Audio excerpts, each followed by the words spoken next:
The Garden Palace was really the vision of Henry Parkes, designed and conceived to house the International Exhibition of 1879 and was built in 7 months. 250 metres by 150 metres, sitting on this site with an enormous dome sort of crowning the city.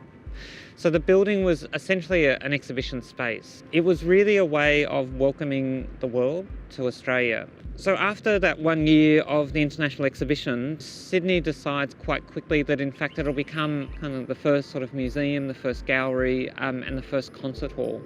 So all the collections that were starting to be made by New South Wales Art Society, the Australian Museum starts putting more objects here. It becomes the archive for the Colonial Secretary's Office, for the Colonial Architect's Office.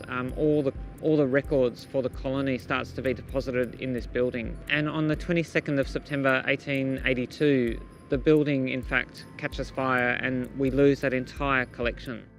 When we look at the material that was lost in the Garden Palace, it was mainly communities from the southeast. New South Wales, Victoria, the kind of southeast Murray-Darling and coastal regions. And so when we lost those objects, it was an enormous kind of cultural genocide that occurred. Remembering that fire was a very important part of this landscape has become an important metaphor for the project.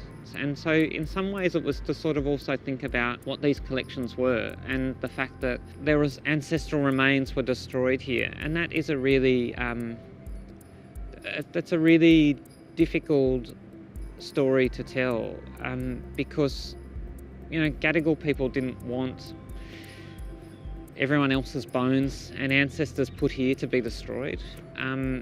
That's not the right way of looking after people. It's not the right way of looking after country. But now this landscape has bones and ancestors from right across the southeast and their objects, you know, that have been incinerated on this site. So those bones are here and that skin is still here and we need to honour it.